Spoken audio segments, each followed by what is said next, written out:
est digne, notre Seigneur. Il est digne, notre Dieu. Et ce matin, il mérite que nous puissions le célébrer par des acclamations, par des cris de joie. Célébrons-le par des acclamations, célébrons-le par des cris de joie, parce que notre Dieu est digne. Il est digne de louange, il est digne d'adoration, il est digne d'acclamation, il est digne qu'on fasse beaucoup de bruit. Est-ce que les femmes qui sont en ce lieu peuvent faire du bruit en l'honneur de notre Dieu? Des bikelekele en l'honneur de notre Dieu.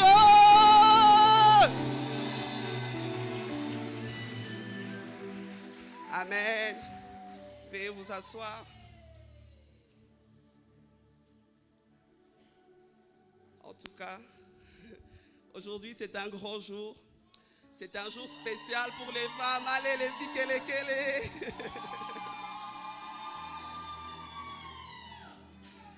Et comme aujourd'hui c'est un grand jour où nous sommes en train de célébrer la femme, de célébrer les grâces que l'Éternel a mis dans la femme, nous avons un programme un peu plus spécial ce matin. Et pour commencer, je voudrais inviter ici 2 sœurs qui vont venir pour témoigner de ce que Dieu a fait dans leur vie. Vous savez, Dieu est en train d'agir dans les vies de personnes. Parfois, parce que nous n'entendons pas les témoignages, nous pensons qu'il n'agit pas. Le même Dieu de la Bible qui fait des miracles, c'est ce Dieu-là qui est en train d'agir actuellement au milieu de nous, dans nos vies. Dans cette église, il est réel et il agit.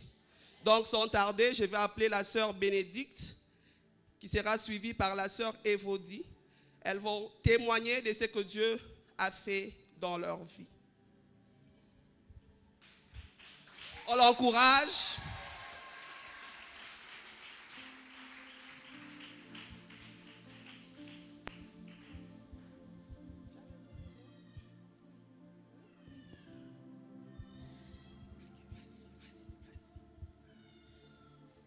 Shalom peuple de Dieu.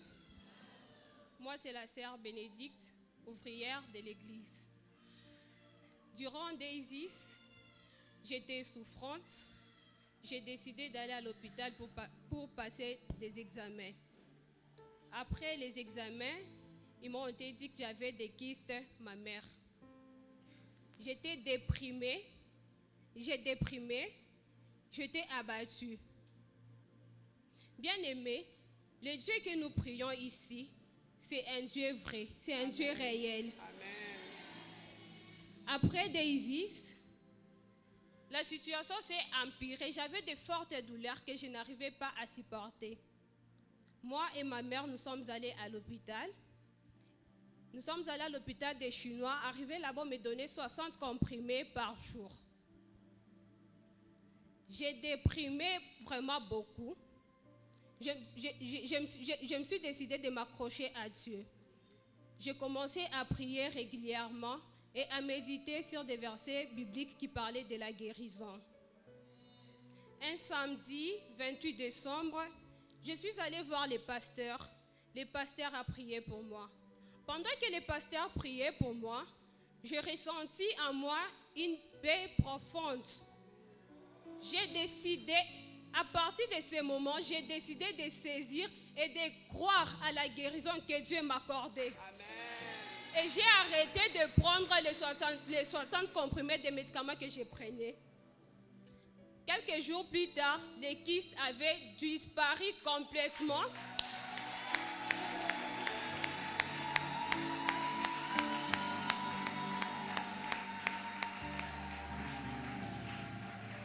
Il n'y avait aucune trace.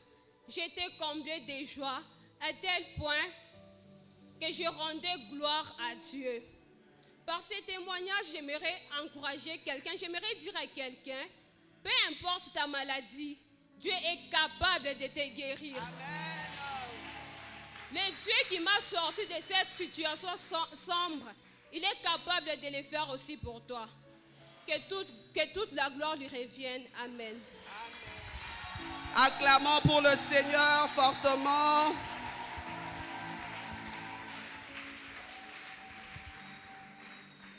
Shalom, peuple de Dieu. Je me tiens devant vous pour témoigner. Bien-aimés, le Dieu que nous prions, c'est un Dieu réel. C'est un Dieu vrai. S'il dit quelque chose arrive. J'étais mourante. C'était en 2020. Un jour, je ne me sentais pas bien. J'ai dit à ma famille, non, je ne me sens pas bien. Ma famille était obligée de m'amener à l'hôpital. Arrivé à l'hôpital, avec tous les examens possibles, rien n'a marché. On m'a fait des transfusions plus de 4 fois, mais rien n'a marché. Alors un médecin vient et dit, non maman, vu que votre fille n'arrive pas à bien respirer, c'est le Covid.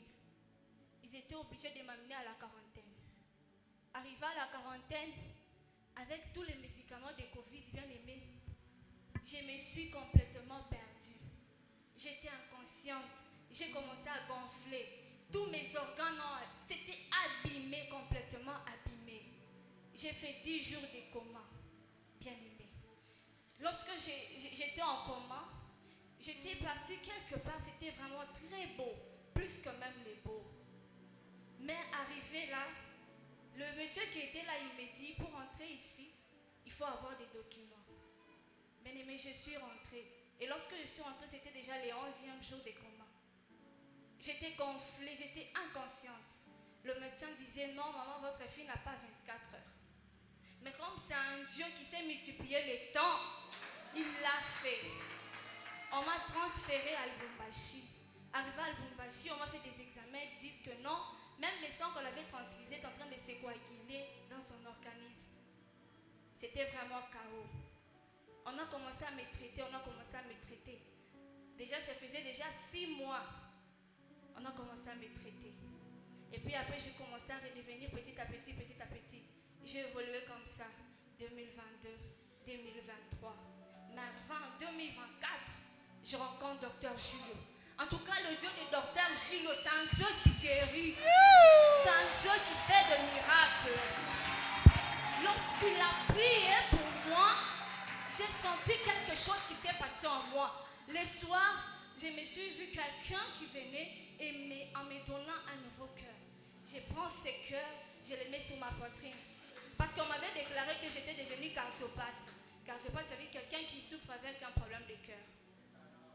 Mais le soir là, quelqu'un vient me donner un nouveau cœur. Je prends ce cœur, je le mets sur ma poitrine.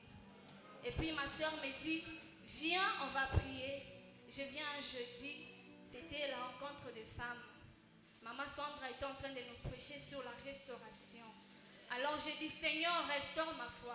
Dès que tu restaurais ma foi, en tout cas moi, je serai complètement guérie.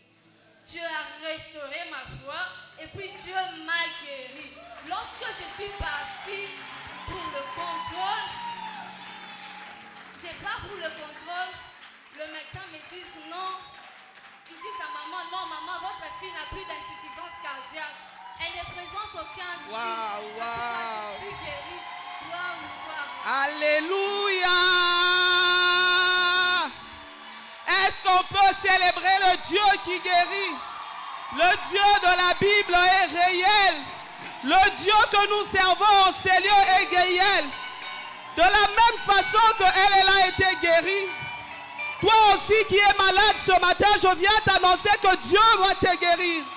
Toi qui as un problème que tu as transporté pendant longtemps, je viens t'annoncer que le même Dieu qui a agi dans la vie d'Évodie, ce même Dieu qui a guéri une cardiopathe, le médecin lui a dit, elle a oublié de dire qu'elle est allée voir Dofra, le médecin Dofra Lubumbashi qui soigne les cœurs. Il lui a dit, tu as un vrai Dieu. Parce qu'il l'avait déclaré cardiopathe, il avait fait tous les examens, mais quand elle est repartie, il n'y avait plus de problème avec son cœur.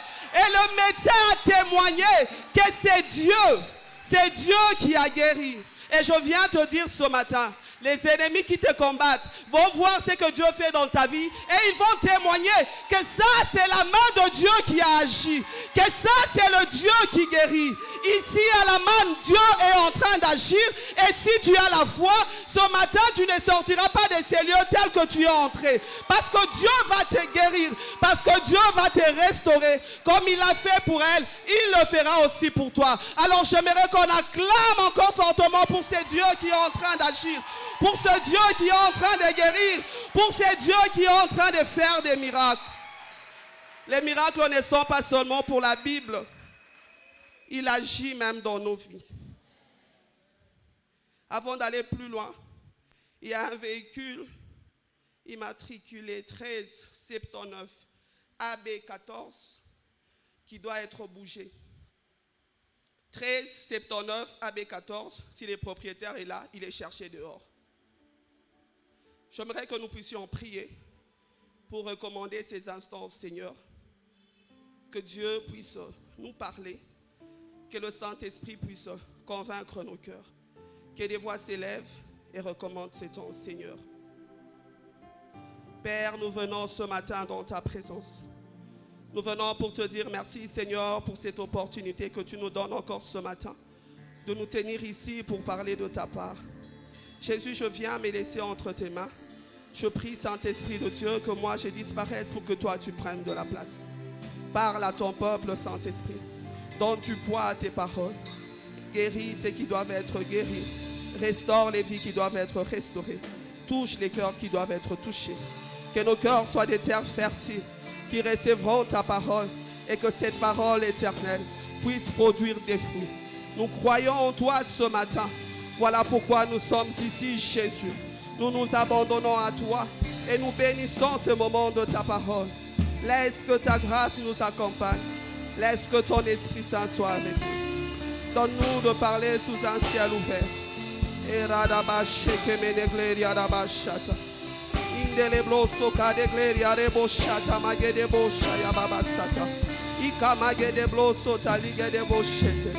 Merci Jésus. Merci Jésus. Merci Jésus. Merci Jésus. Est-ce qu'on peut acclamer le Seigneur encore une fois?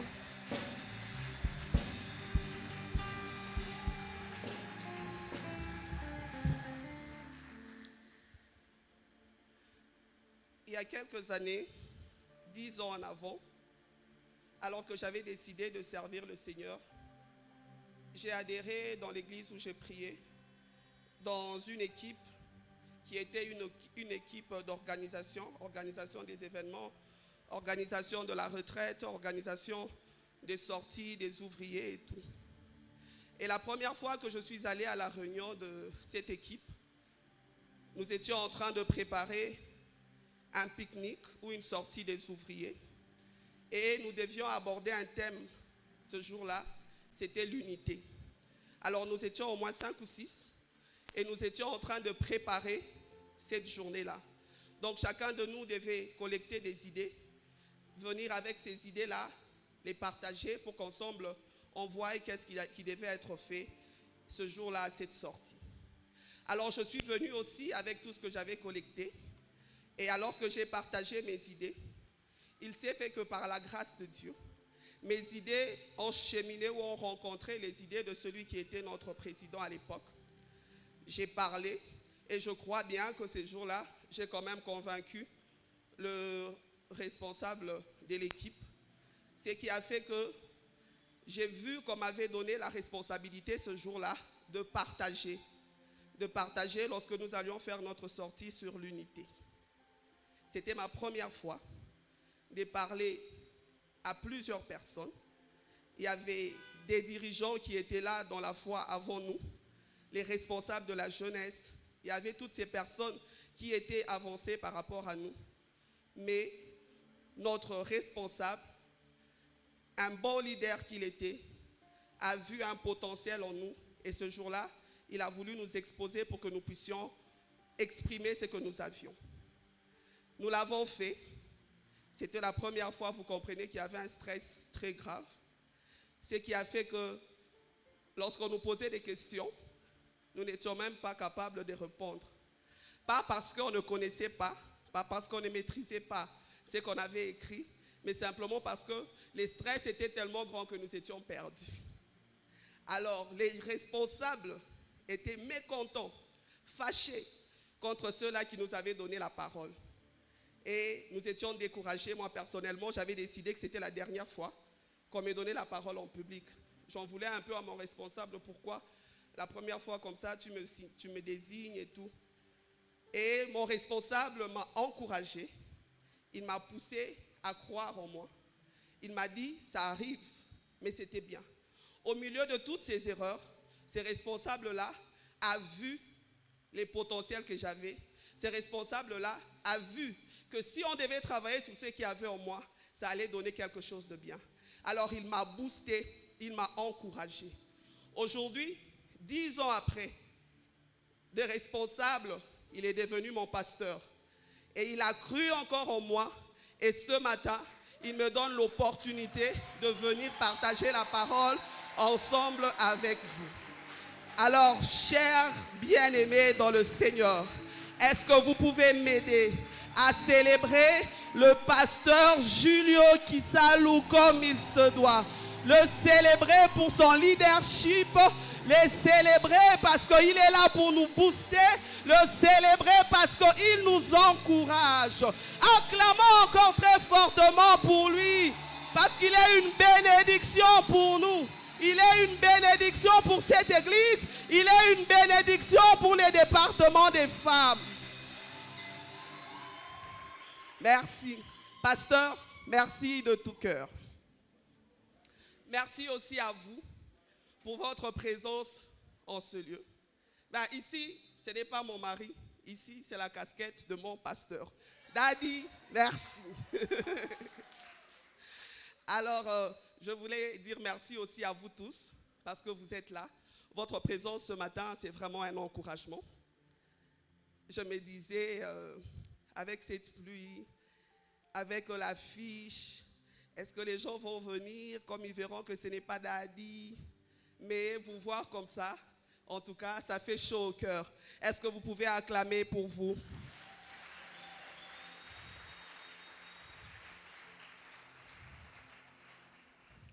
Alors, nous pouvons prendre nos Bibles dans les livres de Josué. Josué, chapitre 6. Josué 6, à partir du 1er verset jusqu'au 16e. Il y a aussi notre passage de base depuis le début de l'année, Josué 1 jusqu'au 10. On ne va pas le lire aujourd'hui, on va directement commencer avec Josué 6, 1 à 16, parce que je crois que nous sommes devenus quand même familiers avec ces textes-là. Vous y êtes? Est-ce que vous êtes avec moi? Josué 6, chapitre 6, verset 1, je lis. Jéricho était fermé et barricadé devant les enfants d'Israël. Personne ne sortait et personne n'entrait. L'Éternel dit à Josué, « Vois, je livre entre tes mains Jéricho et son roi, ses vaillants soldats. Faites le tour de la ville, vous tous les hommes de guerre. Faites une fois le tour de la ville. Tu feras ainsi pendant 6 jours. 7 sacrificateurs porteront devant l'arche 7 trompettes retentissantes. Le 7e jour, vous ferez 7 fois le tour de la ville. Et les sacrificateurs sonneront des trompettes. Quand ils sonneront de la corne retentissante, quand vous entendrez des sons de la trompette, tout le peuple poussera des grands cris. Alors la muraille de la ville s'écroulera et le peuple montera chacun devant soi. Josué, fils de Nun, appela les sacrificateurs et leur dit, « Portez l'arche de l'alliance et que 7 sacrificateurs portent 7 trompettes retentissantes devant l'arche de l'Éternel. » Et il dit au peuple, « Marchez, faites le tour de la ville et que les hommes armés passent devant l'arche de l'Éternel. » Lorsque Josué eut parlé au peuple, les 7 sacrificateurs qui portaient devant l'Éternel les 7 trompettes retentissantes se mirent en marche et sonnèrent des trompettes. L'arche de l'alliance de l'Éternel allait derrière eux. Les hommes armés marchaient devant les sacrificateurs qui sonnaient des trompettes et l'arrière-garde suivait l'arche pendant la marche. On sonnait des trompettes. Josué avait donné cet ordre au peuple, « Vous ne crierez point, vous ne ferez point entendre votre voix. Et il ne sortira pas un mot de votre bouche jusqu'au jour où je vous dirai, poussez des cris. Alors vous pousserez des cris, l'arche de l'Éternel. Alors vous pousserez des cris, l'arche de l'Éternel fit le tour de la ville. Elle fit une fois le tour, puis en rentrant dans les camps, et on y passa la nuit. Josué se leva de bon matin, et les sacrificateurs portèrent l'arche de l'Éternel. Les 7 sacrificateurs qui portaient les 7 trompettes retentissantes devant l'arche de l'Éternel se mirent en marche et sonnèrent des trompettes. Les hommes armés marchaient devant eux et l'arrière-garde suivait l'arche de l'Éternel. Pendant la marche, on sonnait des trompettes. Ils furent une fois le tour de la ville. Le second jour, puis ils se retournèrent dans le camp. Ils firent de même pendant 6 jours. Le 7e jour, ils se levèrent de bon matin, dès l'aurore, et ils firent de la même manière 7 fois le tour de la ville. Ce fut le seul jour où ils firent 7 fois le tour de la ville. À la 7e fois, comme les sacrificateurs sonnaient des trompettes, Josué dit au peuple, « Poussez des cris, car l'Éternel vous a livré la ville. » Car l'Éternel vous a livré la ville. Ce récit de Josué, je pense que ça va faire maintenant plus de 3 mois que nous nous familiarisons avec ce texte, avec cette histoire de Josué. Josué qui était un assistant de Moïse. Lorsque Moïse meurt, Josué est désigné pour accompagner le peuple de Dieu dans la terre promise. On a choisi Josué. Et lorsque Josué doit commencer ce parcours de la conquête, lorsqu'il doit se lancer dans la conquête, Josué est encouragé par l'Éternel, qui vient encore une fois pour le rassurer, qui vient pour lui dire, je serai avec toi, je veux te donner de conquérir cette ville. De la même façon que j'ai été avec Moïse, je serai aussi avec toi. Conduis ce peuple. Et nous nous rendons compte que Josué qui s'engage dans ce parcours fait face quand même à beaucoup d'obstacles sur le chemin. Il fait face à beaucoup d'obstacles avant de conquérir ce que Dieu lui a promis ou d'emmener les enfants d'Israël dans la terre promise. Et nous nous rendons compte que le livre de Josué, il contient quand même beaucoup de principes qui peuvent être cités, être énumérés, que nous pouvons utiliser dans la marche vers la terre promise, dans le parcours ou dans la conquête que nous sommes en train de mener. Vous allez être d'accord avec moi que c'est vraiment riche des principes. La preuve, c'est que ça fait 3 mois que le pasteur a commencé. Il est toujours au chapitre 1. Il a donné beaucoup de principes, jusque-là, toujours dans les chapitres 1. Et à un moment, je me demande si il va finir tous les livres de Josué au mois de décembre ou comment. Parce que si avec Josué 1, c'est plein de principes comme ça, que dire de Josué 2, Josué 3 et autres. Alors ce matin, avant de parler de la louange, j'aimerais aussi tirer quelques principes que nous pouvons adopter dans la marche vers la conquête pour ajouter à ce que le pasteur a dit. Voici donc ce que le livre de Josué nous enseigne ce matin au travers de ce passage. La première chose que nous devons retenir, ou le premier principe, c'est que la promesse de Dieu n'exclut pas les obstacles. La promesse de Dieu, elle n'exclut pas les obstacles. Ce n'est pas parce que Dieu est venu te parler pour te dire que tu auras telle chose. Ce n'est pas parce que Dieu est venu te dire que tu vas conquérir ces territoires que sur le parcours vers la conquête, tu ne rencontreras pas des obstacles. D'ailleurs, lorsque nous parlons des conquêtes, cela renvoie à la guerre. Cela renvoie au combat. Lorsque Dieu vient dire à Josué que c'est l'heure de la conquête, qu'ils doivent conquérir, Dieu est en train d'envoyer Josué à aller récupérer certains territoires. Parce qu'il délimite, il lui dit, voici les terres que vous devez prendre. Ces terres-là, au moment où Dieu est en train de parler à Josué, ces terres-là ne sont pas inhabitées. Ces terres, ces territoires sont habités par des peuples étrangers que Josué et le peuple d'Israël devraient mettre de côté. La promesse était là, vous allez conquérir, mais sur le chemin, il y a des obstacles que vous allez rencontrer. Et Dieu vient pour fortifier Josué, parce que Dieu sait, comme on nous le dit souvent, Dieu a parcouru déjà ces chemins-là. Dieu est arrivé déjà à la terre promise. Il a vu pendant le parcours qu'il y a des obstacles que Josué et le peuple d'Israël allaient rencontrer.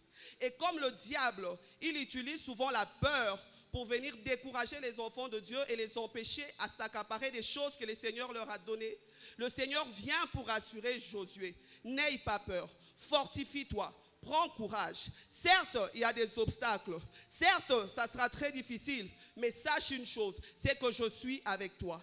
De la même façon que j'ai marché avec Moïse, je marcherai aussi avec toi. Mets ta confiance en moi, observe ma loi, suis ce que je te dis, tu arriveras à conquérir ces terres. Bien-aimé dans le Seigneur, je ne sais pas, toi aussi, peut-être que Dieu t'a fait une promesse. Le Seigneur t'a dit, tu vas avoir telle chose, tu vas conquérir ces domaines de ta vie, tu vas conquérir ces territoires, tu vas conquérir ceci, cela. Cela ne signifie pas que tout sera rose sur le parcours. Cela ne veut pas dire que lorsque tu vas t'engager sur le chemin de la conquête, directement tout va couler facilement. Il se fait que tu vas rencontrer forcément à un moment donné un obstacle. Et ce matin, le Seigneur vient te dire, fortifie-toi, prends courage. L'essentiel, c'est la finalité. Lui qui est le Dieu de toute éternité a vu où il t'emmène et il vient te rassurer que peu importe ce qui va s'élever sur ton chemin, peu importe ce que tu vas rencontrer, ne te décourage pas parce que moi, je suis avec toi, parce que je veux te donner de conquérir ces territoires. Je ne sais pas ce qu'on t'a dit, je ne sais pas quelle promesse tu as reçue. Peut-être déjà tu fais face à des obstacles et tu commences à douter, est-ce que réellement c'est Dieu qui m'a parlé? Est-ce que réellement cette promesse était pour moi? Je viens te rassurer. Le Dieu que tu as entendu, c'est réellement Dieu qui t'a parlé. Celui qui t'a fait la promesse, c'est réellement lui. Mais il n'exclut pas que sur le parcours, tu rencontreras des obstacles. Mais sache que même si tu rencontres des obstacles, Dieu est avec toi. Il va t'aider à te débarrasser de ces obstacles-là. Man Kolwezi, on nous a dit 2025, c'est une année de conquête. Ça ne veut pas dire que 2025 sera rose pour Man Kolwezi. Comme je le disais, il n'y a pas de conquête sans bataille. Il n'y a pas de conquête sans bataille.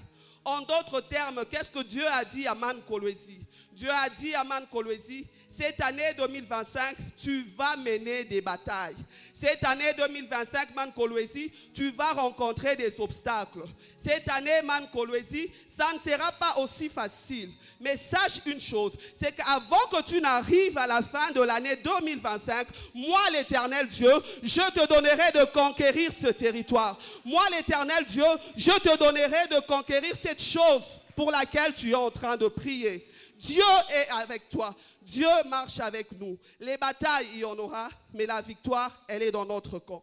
Parce que Dieu est avec nous. Alléluia. Dieu est avec nous. Il nous rassure aussi ce matin, parce que comme il a rassuré Josué, il est avec nous. Il nous amène là où il a déjà été lui-même. Il ne veut pas que nous soyons découragés tout au long du parcours. Dieu est avec nous. Et parce que nous sommes en train de parler d'obstacles, la deuxième chose que nous devons savoir, c'est que sur le chemin de la conquête, nous rencontrons différents types d'obstacles. Tous les obstacles que nous rencontrons sur ce chemin n'ont pas la même taille. Les obstacles que nous rencontrons n'ont pas la même nature. Quelquefois, nous nous trouvons face à des obstacles vraiment inimaginables, où il n'y a pas d'issue. Comme les enfants d'Israël ce matin devant la muraille de Jéricho. Comme les enfants d'Israël ce matin devant le fleuve Jourdain. Ce sont des obstacles que nous rencontrons de toute nature, de tout genre, de tout type. Et nous ne savons pas comment nous en sortir. Mais je suis venu nous dire ce matin, peu importe la nature de l'obstacle, ne t'imagine pas que tu vas remporter seul. Ne t'imagine pas que sans l'aide de Dieu, tu vas t'en sortir. Parfois, nous faisons face à des obstacles et nous adoptons nous-mêmes une attitude pensant que par notre force, par notre capacité, nous allons vaincre cet obstacle. Ce n'est que lorsque nous nous retrouvons dans l'obstacle, lorsque nous nous retrouvons dans ce combat, qu'on se rend compte qu'on est incapable de mener cette bataille. On est vraiment incompétent devant cette bataille. On ne peut pas. Nos forces ne suffisent pas. Notre argent ne suffit pas. Notre intelligence ne suffit pas. Nous avons besoin de Dieu. Nous avons besoin de Dieu dans nos batailles. Tu fais peut-être face à différents types d'obstacles. Chacun de nous a un obstacle qu'il connaît. Peut-être différent de celui de mon voisin. Mais c'est un obstacle. Pour un autre, c'est peut-être grand. Pour un autre, c'est peut-être une seule petite chose. Peut-être toi, c'est au travail, les gens qui te combattent, qui ne veulent pas que tu sois promu. Peut-être que l'autre, son problème à lui, c'est la maternité. Il y a sa belle famille qui ne fait que l'acculer, qui veut que le mari prenne une autre femme ou que le mari répudie sa femme parce qu'elle ne conçoit pas. Peut-être toi, c'est la maladie. L'obstacle, c'est que la médecine a dit que cette maladie est incurable. Chacun de nous fait face à un obstacle. Mais ce matin, je voudrais que tu saches, c'est la troisième chose que tu dois retenir, c'est que sans Dieu, nous ne pouvons pas mener ces batailles. Parce que Dieu est celui qui initie la conquête. Alléluia. Dieu, notre Dieu, est celui qui initie la conquête. C'est Dieu qui initie le combat. Dans Josué 1, au chapitre 3, il dit à son peuple, « Tout lieu que foulera la plante de ton pied, je te le donne. » C'est Dieu, ce n'est pas toi. C'est Dieu qui est en train d'initier ce combat dans lequel tu es en train de t'engager. C'est Dieu qui dit à Josué, « Commencez maintenant la conquête. » C'est lui, parce que Dieu est avec nous. Il est l'Éternel des armées. Il est le Dieu de la conquête. Nous l'avons dit, nous le répétons. La conquête demande de la force. La conquête demande un combat, une bataille. Et l'Éternel des armées vient te rassurer que pour mener cette bataille, pour remporter cette victoire, tu as besoin de moi. Tu ne peux pas t'engager dans ce combat sans Dieu. Tu ne peux pas mener cette bataille sans Dieu. Tu as besoin de Dieu. Parce que c'est lui qui te donnera de conquérir. Parce que c'est lui qui te donnera la victoire. Là où tu es assis, commence à te poser des questions. Est-ce que ce combat dans lequel tu t'es déjà engagé, est-ce que ces combats dans lesquels tu es en train de dépenser, de gaspiller de l'énergie, c'est vraiment Dieu qui t'a dit d'y aller? Est-ce que c'est vraiment le moment? Est-ce que Dieu est avec toi? Lorsque Israël avance, il commence la marche de la conquête. Il fait face à un premier obstacle. Cet obstacle-là, c'est le Jourdain. Israël rencontre le Jourdain. Il doit traverser le Jourdain pour commencer à conquérir les autres villes. C'est la mer, c'est le fleuve, c'est l'eau. Il ne s'est pas passé. Mais Dieu fait quelque chose qui nous montre réellement que nous avons besoin de Dieu dans la bataille. C'est que Dieu instruit Josué de prendre l'arche de l'alliance, de commencer par l'arche de l'alliance. Dès que ceux-là qui porteront l'arche de l'alliance vont poser les pieds dans les eaux, dès que l'arche va s'avancer un peu devant, alors là, les eaux vont se séparer en deux et le peuple de Dieu va traverser. Et quand vous lisez, vous vous rendez compte que les enfants d'Israël, jusqu'à ce qu'ils sont tous partis, l'arche était toujours dans l'eau. Pour dire quoi? L'arche, on nous a enseigné, symbolise la présence de Dieu. L'arche était quelque chose, une ombre d'une chose à venir. L'arche annonçait la venue de Christ. L'arche annonçait Jésus. Et la Bible est en train de nous expliquer que nous ne pouvons pas mener une bataille sans Jésus dans nos vies. Nous ne pouvons pas mener un combat sans que Jésus ne soit en alliance avec nous. Et ce matin, est-ce que tu es en alliance avec le Seigneur? Est-ce qu'il est avec toi? Lorsqu'ils arrivent devant Jéricho, quand bien même on leur demande de faire les tours, il y a encore l'arche qu'ils doivent poser devant. L'arche est toujours là. Jésus est là. Pour réussir, nous avons besoin de Jésus. Dans Josué 3, je pense au verset 4, Dieu est en train de leur dire, je vous montrerai moi-même le chemin. Il va vous montrer le chemin parce que Jésus est le chemin, la vérité et la vie. Comment veux-tu arriver à ce territoire sans passer par celui qui est le chemin? Comment penses-tu que tu vas t'en sortir si tu ne connais pas le chemin? Si tu ignores celui qui est le chemin? Bien-aimé dans le Seigneur, ce matin, je viens rappeler à ta conscience que tu as besoin de Christ. Tu as besoin de Jésus. Tu as besoin de Jésus pour t'engager dans cette bataille. Tu as besoin d'être en alliance avec Jésus. Être en alliance avec Jésus, ça veut dire quoi? Ça veut dire qu'il faut faire un accord avec lui. Il s'est donné pour nous. Il est mort à la croix pour nous. Il nous a sauvés. Ça, c'est sa part du contrat. Ça, c'est sa part de l'alliance. Et nous, de notre côté, qu'est-ce que nous devons faire? Nous devons lui sacrifier aussi notre vie. Nous devons nous donner totalement à Dieu. Nous devons nous donner totalement à lui pour que lui soit celui qui va guider notre vie. Pour que lui soit celui qui va nous conduire. Il n'y a pas d'autre chemin en dehors de Jésus. Le chemin, c'est Jésus. Le chemin, c'est Jésus. Dis à ton voisin, le chemin, c'est Jésus. Et nous avons besoin de connaître Jésus pour parvenir là où nous partons. C'est lui qui connaît la voie. C'est lui qui sait que là-bas, il y a des trous. C'est lui qui sait que là-bas, il y aura une montagne. C'est lui qui sait que là-bas, il y aura telle chose. Et si tu l'ignores, si tu ne l'as pas dans ta vie, ce matin, je viens aussi faire cet appel. Tu peux être à l'église, mais tu n'as jamais donné ta vie au Seigneur. Tu es ici, tu pries, mais jamais tu n'as traité alliance avec Dieu. Tu ne lui as pas donné ta vie. Ce message ce matin s'adresse à toi. Si tu sens vraiment que c'est ça ta situation, il y a l'équipe d'évangélisation ici à l'église, il y a les frères Ephiclès et toute son équipe, Papa, Emma et les autres, Arnick, allez les voir et ils vous aideront à faire la prière d'acceptation. Alléluia. Et si tu es à l'église aujourd'hui, toi qui es sauvé, toi qui as déjà donné ta vie au Seigneur, je viens encore te rappeler que sans Jésus, tu ne peux rien. Attache-toi à Dieu. Respecte l'accord que tu as fait avec Dieu. Dieu fait sa part, il t'a sauvé. Toi aussi fais ce qu'il te demande de faire. Il a dit à Josué que ce livre de la loi ne s'éloigne pas de ta bouche. Médite-le jour et nuit afin que tu réussisses dans tout ce que tu entreprends. Il lui donne un conditionnement. Et si Josué ne respecte pas ce conditionnement, pensez-vous qu'il allait réussir à conquérir? Pensez-vous que Josué allait arriver à remporter tous ces territoires ou à amener le peuple de Dieu dans la terre promise? Je ne pense pas. Alors si tu es ici, ce matin, je te rappelle que tu as besoin de Jésus. Puisque c'est Jésus qui nous mène dans cette bataille. Puisque l'initiateur c'est Dieu, ça veut dire que Dieu, il a aussi une méthode qu'il est en train de poursuivre. Les batailles sont différentes, n'est-ce pas? La nature de nos combats sont différentes. Mais Dieu, il a la clé. Dieu, il a la clé. Et la quatrième chose à savoir, c'est qu'à chaque combat, sa stratégie ou sa méthode.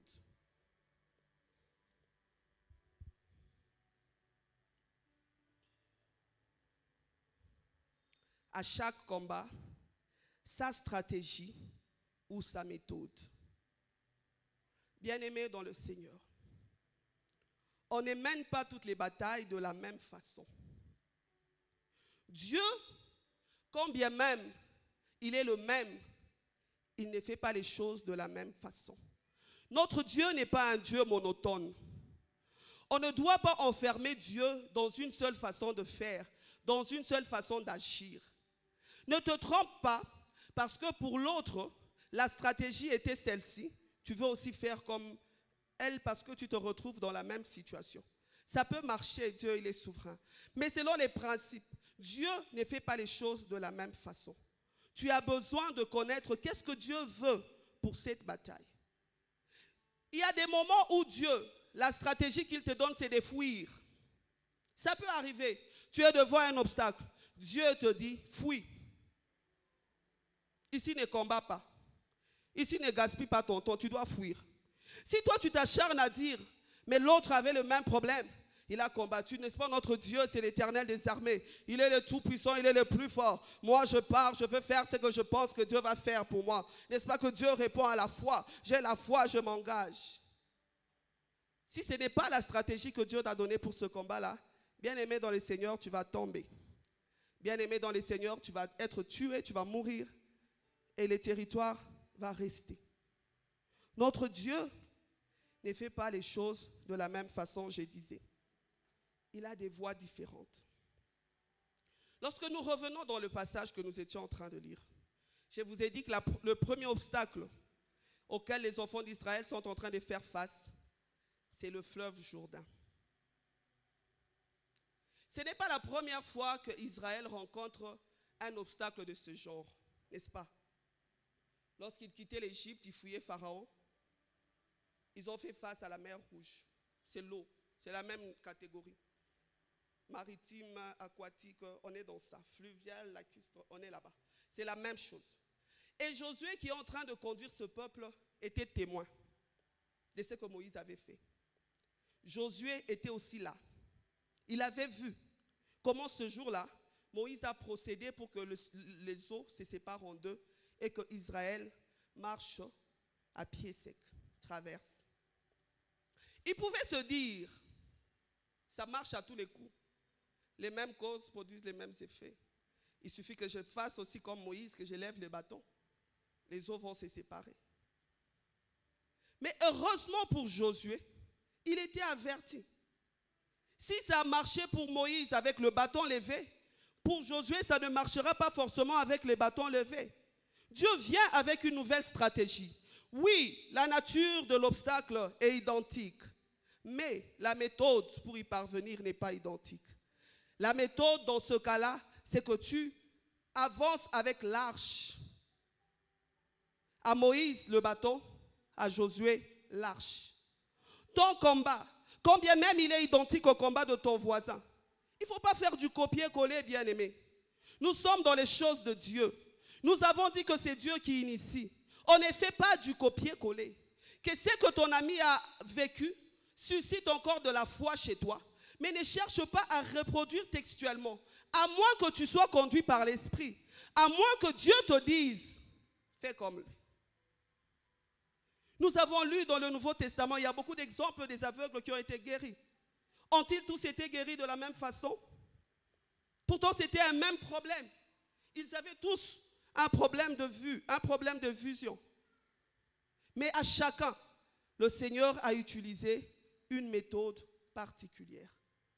Nous avons besoin de connaître quelle est la méthode dans le combat dans lequel nous sommes, dans cette bataille où nous sommes. Qu'est-ce que nous devons faire? Comment nous devons nous battre? Et ceci me pousse à nous poser cette question. Comment? Parce qu'on dit qu'on ne peut pas battre nous-mêmes. Mais comment alors devons-nous connaître la stratégie? Qu'est-ce que nous devons faire pour connaître la stratégie que Dieu a pour nous pour cette bataille, pour ce combat? Et la première réponse que je viens te dire, bien-aimé, c'est la prière. Pour connaître la stratégie, pour connaître la méthode que Dieu a utilisée, a réservée pour la bataille dans laquelle tu es, tu dois prier. Tu dois rester en prière. Là-bas, Dieu va se révéler à toi. Là-bas, Dieu va venir te dire, pour ce cas, oui, j'ai dit que tu vas conquérir, mais tu devras faire ceci pour y arriver. Pour ça, tu devras faire ceci pour y arriver. Tu ne dois pas y aller vaille que vaille. Tu as besoin que Dieu te conduise. Tu as besoin que Dieu te dise exactement ce que tu dois faire. Tu viens dans sa présence, tu pries. Bien-aimé, ça ne suffit pas lorsqu'on t'a donné une promesse, lorsqu'on t'a donné une prophétie de croiser les bras. Tu ne dois pas simplement croiser les bras et attendre un accomplissement automatique. Tu es dans une bataille, tu es dans un combat. À la guerre, lorsqu'il n'y a pas de stratégie, on ne sait pas vaincre. Il y a un chef de cette troupe-là qui vient avec une stratégie de guerre. Il dit, on va faire ça, on va faire ça, on va faire ça. Parce qu'il a étudié. Il a pris la guerre là, il a pris l'ennemi. Il a étudié tous les détails de cet ennemi. Et il vient, il te dit, voilà, pour ça, nous devons faire ça. Nous devons faire ça. Nous devons faire ça. Et si nous ne suivons pas ça, l'ennemi risquerait de nous prendre par surprise. L'ennemi risquerait de nous vaincre. Bien-aimé, lorsque tu restes dans la présence de Dieu, lorsque tu te concentres à chercher Dieu, tu écoutes la directive que Dieu te donne. Si Dieu te fait grâce, il te répond clairement. Fais ce que Dieu te dit. C'est ça la méthode pour le combat dans lequel tu t'engages. C'est ça la méthode. Je connais quelqu'un dans la Bible. Lorsque je lis son histoire, c'est moi qui dis, Ce n'est pas écrit. C'est Abraham. Dieu fait une promesse à Abraham. Il dit à Abraham qu'Abraham sera le père de la multitude. Il aura une postérité nombreuse et tout. Il va le bénir abondamment. Abraham regarde à son âge, à l'âge de sa femme sûrement. Il dit à Dieu, mon héritier sera Eliezer de Damas. C'est lui. Hein? Dieu lui dit, tu auras des enfants. Lui, réaliste, il regarde, il dit non. Mon héritier, avec tout ce que Dieu me donne, je vais léguer à c'est comment encore le nom? Voilà, vous me suivez. Dieu dit, il dit qu'il va léguer à Damas, hein, Eliezer de Damas. Mais Dieu vient encore lui dire, non Abraham, de toi-même, de tes entrailles, sortira un enfant. Je vais te bénir, la postérité viendra de tes entrailles. Il a cette promesse-là. Mais lui, il regarde toujours aux circonstances, il ne sait pas comment il va faire. Sarah est vieille, Sarah a grandi. Et Sarah aussi vient tout bonnement avec sa proposition. Abraham, peut-être qu'elle savait aussi, elle connaissait aussi la promesse. Elle dit à Abraham, ma servante est là. Prends ma servante. Par elle, l'Éternel te donnera une postérité. Genre, je crois que des entrailles d'Abraham va sortir cet enfant, cette sémence, mais ça ne sera pas avec moi, ça sera avec sûrement la servante, parce qu'elle est là encore jeune. Abraham aussi, ne connaissant pas quelle stratégie le Seigneur avait pour ce combat-là, il accepte et Ismaël naît. Ça, c'est Abraham. Mais dans la même Bible, je rencontre une femme. Ah, aujourd'hui, c'est la journée des femmes. Je rencontre une femme dans la Bible qui était fiancée, qui n'était pas encore mariée. L'ange de l'Éternel lui apparaît. Il lui dit, tu seras enceinte. Tu vas donner naissance à un enfant. Elle pouvait se dire aussi comme Abraham, je suis fiancée à Joseph. Forcément, pour avoir un enfant, j'ai besoin de Joseph. Mais elle n'a pas fait ça. Avertie par l'Esprit, elle dit à l'ange, comment cela se fera-t-il? Comment cela va se faire? Quelle est la méthode pour que je conçoive? Parce que je suis fiancée. Je ne suis pas encore mariée. Et avoir des relations sexuelles dans les fiançailles, c'est de la fornication. Je suis en train d'insister sur ça, bien-aimés dans le Seigneur. Nous qui sommes ici, qui sommes fiancés, avoir des relations sexuelles pendant les fiançailles, c'est une fornication. Et Dieu est contre ça. Abstenez-vous, attendez le mariage, et là-bas, c'est permis. Même ceux-là qui ne sont pas fiancés. Vous venez à l'église, vous priez, vous êtes même des ouvriers, mais à l'extérieur, vous vous comportez en désordre. Oh, tu m'kalamke chétan, ba fiancé. Asema tu m'kalamke chétan, à tout jour et comme mon mariage, vous confiez tachimamia wapi. Peut-être que je n'aurai pas des enfants, alors mina m'kalamki, ninzambi. La Bible nous dit que le lieu idéal pour faire des enfants, pour avoir des rapports sexuels, c'est dans le mariage. Alléluia. Les jeunes, en dehors du mariage, c'est quoi? Ah, c'est la fornication. Oui, oui, j'insiste. En dehors du mariage, c'est la fornication. Alléluia. Marie dit à Dieu, comment cela se fera-t-il? Elle a besoin d'une méthode. Elle veut savoir. C'est quelque chose d'impossible. Lorsqu'elle regarde, c'est compliqué. Je ne peux pas enfreindre la loi. Je ne peux pas, en dehors du mariage, avoir ça. Mais maintenant, Seigneur, je l'aurai. Et comment? La biologie ne m'enseigne pas ça. Comment j'aurai un enfant? Et l'esprit de l'Éternel, l'ange lui dit, l'Esprit de l'Éternel te couvrira. L'Esprit de l'Éternel sera sur toi. C'est genre, il lui dit, abandonne-toi à Dieu. Crois. Et tu vas voir ce que Dieu va faire. Et Marie a cru. Jésus-Christ est né. Pensez-vous que si Marie avait fait comme Abraham à l'époque, Jésus serait venu? Ce serait un fils de Joseph. Bien-aimés dans le Seigneur, nous avons besoin de connaître ce que Dieu nous demande. Nous avons besoin de connaître ce que Dieu veut. Alors, puisque nous sommes en train de parler de méthode, nous sommes toujours dans la méthode. Par moments, tu pries, mais tu ne reçois pas une directive claire. Ce n'est pas trop clair. Par moments, même tu as fini 40 jours de prière. Au sortir de ces 40 jours de prière, tu n'as pas eu de révélations. Tu n'as pas eu de visions comme ça, comme ça. Tu ne sais pas toujours quoi faire. Je viens t'annoncer ce matin qu'une autre méthode, la meilleure façon de connaître ce que Dieu veut, c'est de méditer sa parole. C'est d'aller dans sa parole, de chercher qu'est-ce que Dieu a dit, de chercher qu'est-ce que Dieu a fait. Et si tu écris, écris. Qu'en l'absence d'une révélation claire, qu'en l'absence d'une directive claire, la Bible, la parole écrite est une inspiration. La parole écrite est une révélation. Lorsque tu n'as pas eu des visions, lorsque tu n'as pas eu des rémas, tu n'as pas entendu la voix audible de Dieu, tu n'as pas vu une vision claire qui te dit, lève la main droite, combat. Ici, lorsque tu vas lever les mains, tu vas remporter la victoire. Lorsque tes mains seront baissées, il n'y aura pas la victoire. Tu n'as pas eu tout ça. Retourne à la parole écrite de Dieu. Qu'est-ce que Dieu dit dans sa parole? Qu'est-ce que Dieu a dit que je peux faire et appliquer? Qu'est-ce que je peux faire qui marche? Et Dieu parle toujours au travers de sa parole. On ne vient pas vers Dieu et on repart sans directive. La Bible nous le dit. Nous devons prier. Nous devons méditer la parole. La méditer chaque jour. La méditer. Il y a tout dans la Bible, bien-aimé. Il y a tout dans la Bible.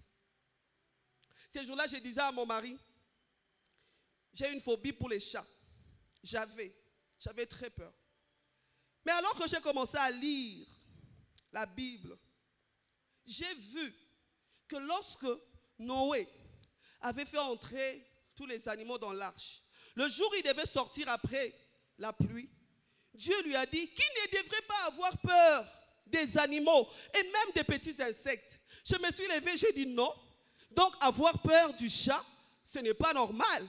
Moi, je suis enfant de Dieu, je ne dois pas avoir peur du chat. La Bible me dit, j'ai dit même pour ça, il y a une solution. À partir d'aujourd'hui, plus question d'avoir peur des insectes, plus question d'avoir peur du chat. Et Dieu vient m'éprouver. Je suis dans ma chambre, je vois comme un lézard qui bouge, tout noir, une grosse queue. Je regarde, je dis, qu'est-ce que je veux faire? Je me souviens, je venais de lire. La Bible m'a dit que je ne dois pas avoir peur des insectes. J'ai dit non, je prends la raclette. Je vais affronter les lézards. Je l'ai affronté, je l'ai tué, j'ai coupé sa tête. Tu vois, il y a tout dans la parole de Dieu. Et lorsque nous lisons, lorsque nous méditons, nous trouvons la clé pour remporter la bataille. Et ce matin, le passage qui nous amène ici, le cœur de mon message, c'est ici. Les enfants d'Israël sont en train de conquérir. Ils dépassent Jéricho. Ils dépassent plutôt le Jourdain. Ils traversent. Ils rencontrent un obstacle. La muraille de Jéricho. La ville de Jéricho était barricadée, fermée. Personne ne pouvait entrer ni sortir. On dit de cette muraille qu'elle était imprégnable. Elle était imprégnable. C'était vraiment quelque chose de grand. Un obstacle géant pour Israël. Mais Dieu dit qu'il devrait faire tomber la muraille. Mais comment Dieu va faire tomber cette muraille? Hein, bien-aimé, regarde la méthode de Dieu. Encore une fois, j'ai regardé, j'ai dit, ici, il leur demande de faire les tours. Il y a une autre bataille qui suit, je pense pour la ville d'Aï. Là-bas, il leur dit, prenez par surprise la ville. Pour revenir sur ce que je disais, hein, les méthodes, c'est différent. Une autre ville, il dit, vous allez la prendre par surprise. Par surprise, c'est-à-dire, on va se cacher, l'ennemi ne va pas nous voir, et puis directement, on le surprend, on l'a. Mais là, le Seigneur dit à Israël, faites les tours. C'est drôle, c'est illogique, incompréhensible. Mais je veux que tu retiennes que pour chaque épreuve, pour chaque bataille que tu rencontres, Dieu a une solution. Et cette solution, c'est sa solution. Elle peut sembler illogique, elle peut sembler irréfléchie, Elle peut sembler invraisemblable, incompréhensible. Mais c'est ça la solution de Dieu. C'est ça la méthode que Dieu a réservée pour cette bataille. C'est ça que tu devrais faire pour conquérir, pour remporter, pour prendre possession de ce territoire, pour prendre possession de ce mariage, pour prendre possession de la maternité, pour prendre possession de ce travail. Dieu a la solution. Tu ne dois pas faire comme tout le monde. Israël est devant cet obstacle, la muraille de Jéricho. Dieu dit, tournez pendant 7 jours. Le premier jour, faites un tour. Lorsqu'ils vont chanter, ils vont faire retentir des sons, des trompettes. Vous tournez. Deuxième jour, vous tournez. Troisième jour, vous tournez. Quatrième jour, faites le tour. Cinquième jour, tournez encore. Sixième jour, tournez. Septième jour, tournez 7 fois. Les gens de Jéricho, sûrement, ils regardaient et disent, mais ces gens sont fous. Nous avons entendu que leur Dieu leur a donné des victoires et tout. Ils avaient peur. Vous vous souvenez lorsque Josué envoyait des espions. Qu'est-ce que la prostituée leur a dit, Rahab? Elle a dit, nous avons appris ce que Dieu a fait avec vous. Tout le monde a peur de vous ici. Mais ils regardent. Ces gens même qui nous font peur, ces gens dont nous avons entendu parler, regarde les choses qu'ils sont en train de faire. Ils sont devenus fous. Il y a un obstacle immense. Israël est faible devant cet obstacle. Mais Israël doit faire quelque chose. Il dit lorsqu'ils auront fait le 7e tour et que les sacrificateurs qui ont des trompettes auront fait le son, ils auront crié dans les tempêtes. Vous, le peuple de Dieu, à mon signal, vous allez pousser des cris. Vous allez pousser des cris. Et lorsque vous allez pousser ces cris, la muraille va tomber. La muraille va s'écrouler. Un cri qui va faire tomber une muraille. Vous voyez ça? Moi, j'ai eu la chance de voir une muraille. J'ai vu, Dieu m'a fait grâce. À Beijing, à Pékin, j'ai vu la muraille de Chine. Quand j'imagine, j'ai une bonne vision. Quand je vois ça, là, je ne comprends pas. Comment les cris peuvent faire tomber cette muraille? Impossible. Mais ce qui est impossible aux hommes n'est pas impossible à Dieu. On disait que Dieu ne peut pas faire, n'existe pas. Quand je reviens, je cherche à comprendre. C'est quoi ce cri? Qu'est-ce que les textes originaux veulent dire par rapport à ce cri? J'apprends que ce cri veut dire roua. Roua. C'est un souffle. C'est un cantique. C'est un cri de triomphe. C'est un souffle. C'est un cri. C'est un cantique. Un cantique qui fait tomber une muraille. Bien-aimé, prends avec moi 1 Chronique. 1 Chronique chapitre 20.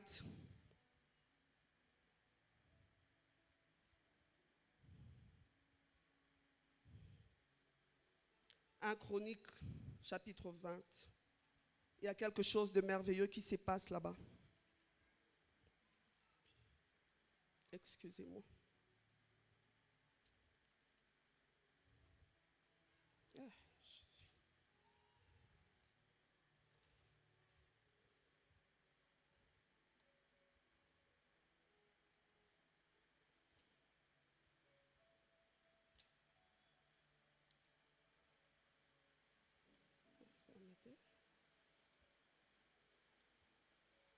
Pardon, 2 Chroniques, pas 1. 2 Chroniques, chapitre 20.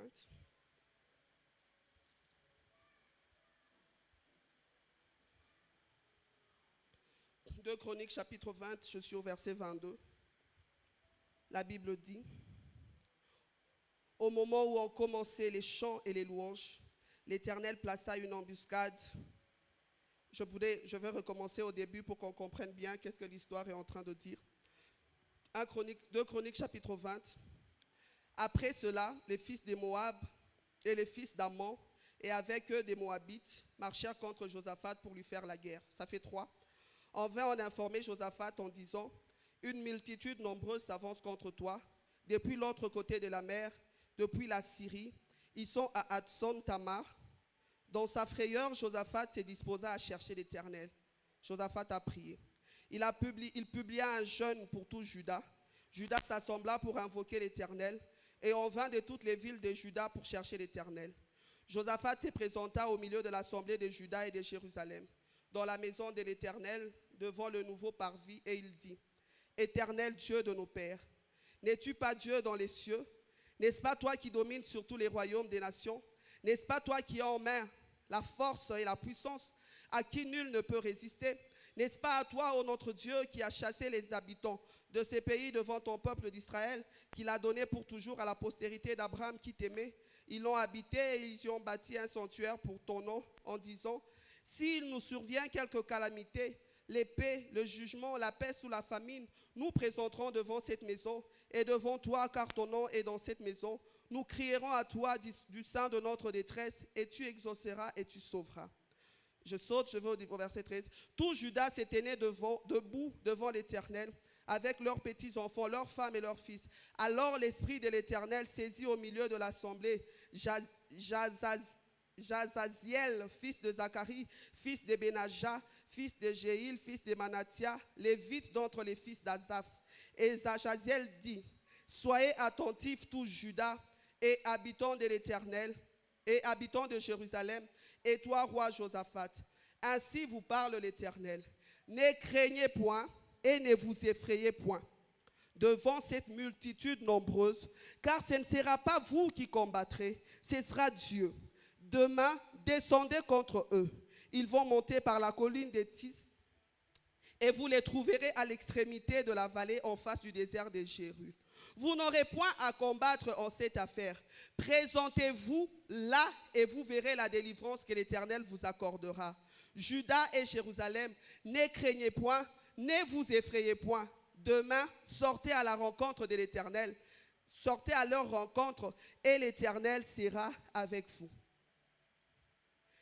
Je vais au 22. Et au moment où l'on commençait les chants et les louanges, l'Éternel plaça une embuscade contre les fils d'Ammon et de Moab et ceux de la montagne des Séhir qui étaient venus contre Juda, et ils furent battus.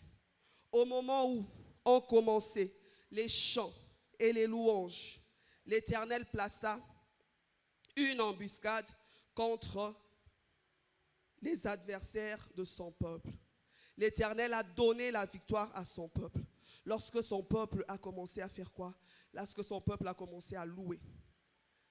La louange, bien aimée, on va la définir, n'est-ce pas?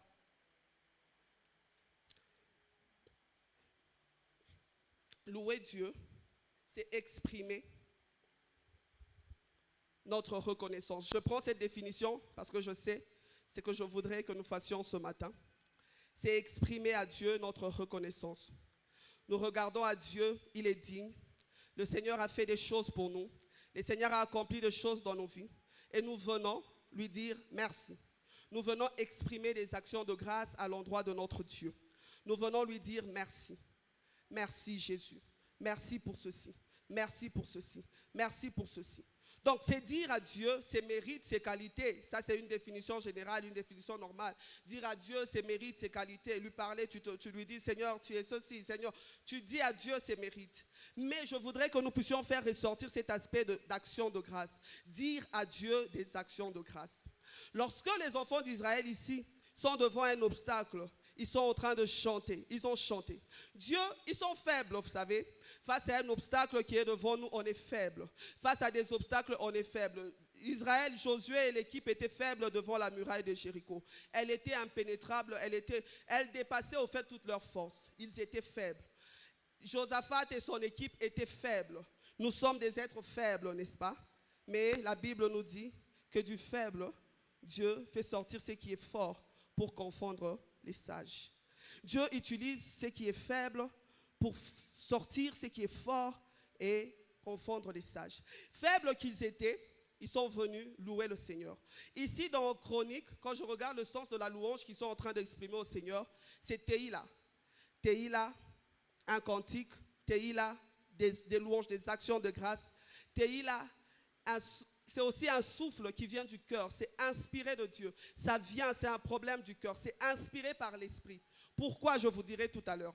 Les enfants d'Israël qui étaient faibles, ils prient le Seigneur. Le Seigneur leur parle.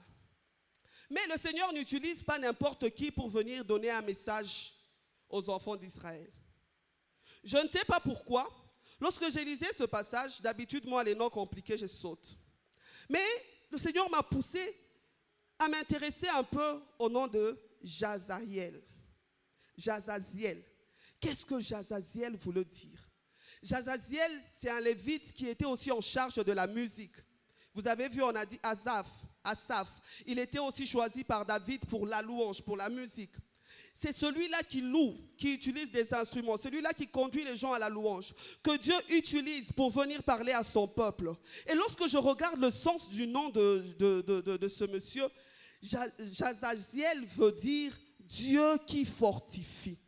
Bien-aimé, est-ce que tu comprends? Le Seigneur vient, il vient prendre celui qui loue.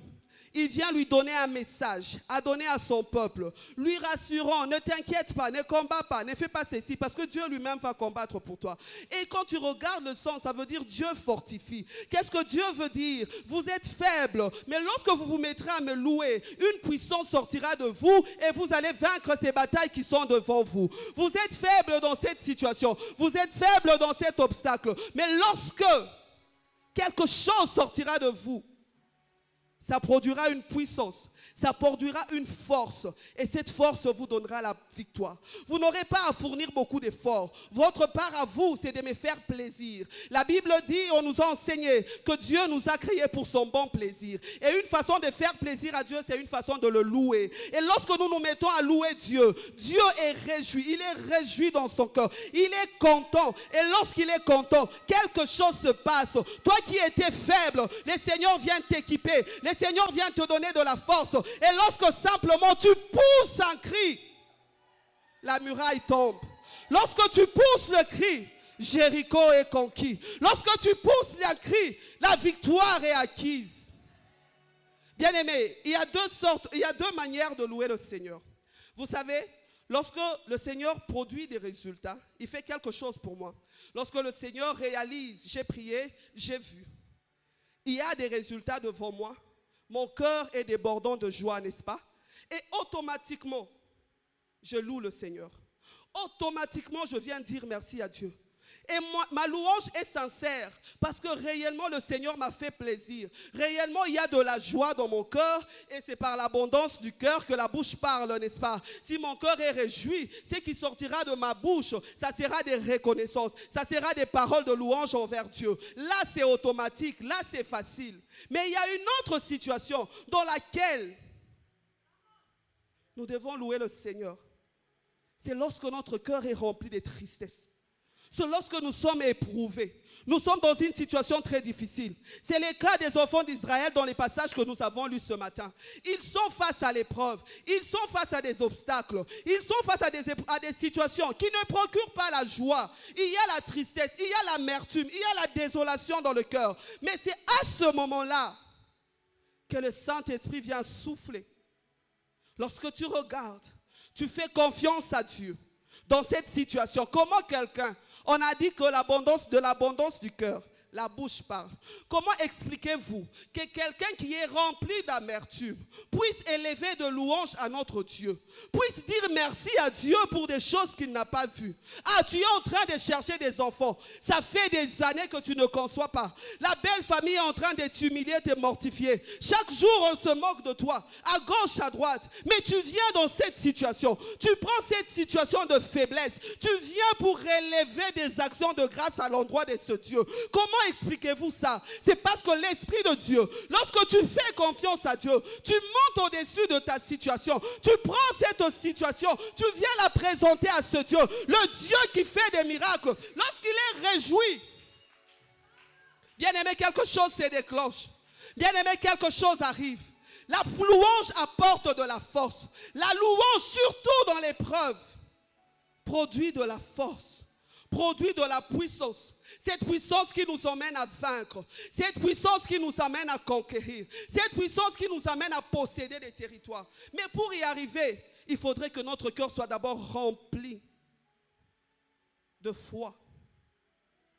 Il faut la foi, une foi qui déborde, une foi qui déborde. Quand je regarde à ma situation, j'ai dit je vais louer l'Éternel. Mon cœur peut être éprouvé, mon cœur peut faillir, je peux perdre espoir, mais Dieu reste mon rocher, mais Dieu reste mon appui. Je vais élever le nom de Dieu.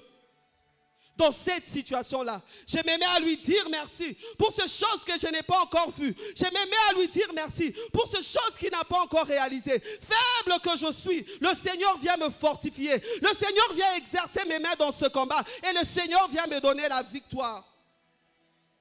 Faible que nous sommes, le Seigneur vient nous fortifier. Le Seigneur vient nous donner la victoire. Parce que nous lui faisons confiance. Parce que nous lui faisons confiance. C'est de la bouche des petits, des enfants, de la bouche des nouveau-nés, que l'Éternel fait jaillir des louanges qui font silence dans les camps de notre adversaire. Le Seigneur vient par la bouche des enfants, par la bouche des petits. Il vient faire jaillir des louanges qui vont faire taire l'adversité qu'il y a autour de nous. Les enfants, symbole de vulnérabilité. Les enfants, symbole de faiblesse. Nous, aujourd'hui, nous sommes devant des obstacles. Nous sommes comme ces enfants. Nous sommes faibles. Nous sommes très faibles même. Nous sommes très faibles. La montagne devant moi est tellement immense. L'obstacle devant moi, je ne sais pas comment faire. Je suis faible. Je suis comme Paul et Silas, enchaînés dans cette prison. Je suis faible. Je ne peux pas me défendre. Mais il y a quelque chose. Il y a quelque chose. C'est que Dieu m'a dit, je veux remporter. C'est que Dieu m'a dit, j'aurai la victoire. C'est que Dieu m'a dit, je veux posséder ces territoires. Alors, je m'élève au-dessus de mes problèmes. J'oublie un peu ma situation. Je prends même cette situation et je sors des louanges en l'honneur de mon Dieu. Et cette louange souffle du Saint-Esprit. Cette louange qui vient du fond du cœur. Lorsqu'elle est soufflée par l'Esprit, elle n'est pas fausse, elle est sincère. Je commence à louer le Seigneur. Une force se dégage. Une force se dégage. Je remporte la victoire.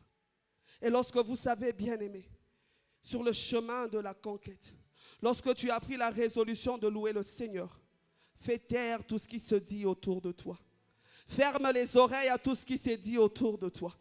Il n'était pas là quand Dieu t'a parlé. C'est toi qui as entendu Dieu. Il a dit fais les tours cette fois. Il a dit fais les tours cette fois. Et après tu vas pousser un cri. Et lorsque tu vas pousser les cris, la muraille va tomber. N'écoute pas ce que les autres vont dire. Josué dit au peuple, taisez-vous. Ne dites pas un seul mot. Vous parlerez que lorsque je vous donnerai le signal pour crier, pour louer le Seigneur. C'est à ce moment-là que nous allons conquérir. Pourquoi Josué leur dit ça? Parce que Josué sait que c'est quand même ridicule ce qu'ils sont en train de faire. Au lieu d'aller engager la force, ils sont en train de tourner. Et les gens qui sont là, parce qu'ils n'ont pas entendu Dieu, peuvent dire à Josué, tais-toi. Qu'est-ce que nous faisons? C'est ridicule. On doit 7 tours.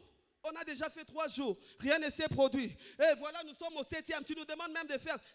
Josué, tu es fou. Josué a refusé les murmures.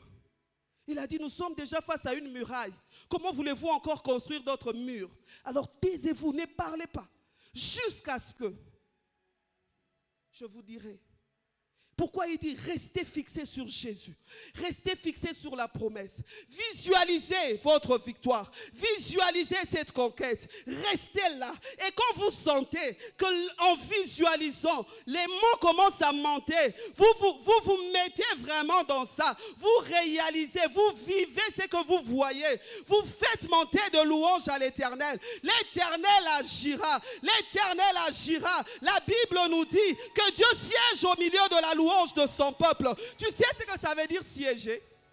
Siéger veut dire il s'assoit pour prendre des décisions. Il s'assoit pour trancher.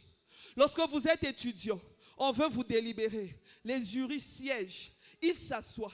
Le président du jury, les secrétaires du jury, les membres, ils s'assoient. Ils commencent. Myriam, dans ce cours, elle a eu. Myriam, dans ce cours. Bon, elle a 2 échecs. Ok. Normalement, elle doit échouer. Non, faisons la péréquation. Prenons ça, mettons ici. Myriam doit réussir. C'est décidé. Myriam réussit. C'est ça que siéger veut dire. Lorsque tu te mets à louer le Seigneur vient siéger. Il vient siéger. Il descend. Il vient pour décider. Il vient pour délibérer. Oh bien-aimé, quel est ton problème ce matin? Qu'est-ce qui t'emmène ici ce matin? Qu'est-ce que tu dois faire? Tu es faible. Mais le Seigneur veut te fortifier ce matin. Ta louange ce matin va fournir une puissance. Quelque chose va se passer. J'aimerais que tu regardes au fond de toi. J'aimerais que tu commences à regarder. Regarde dans ton cœur.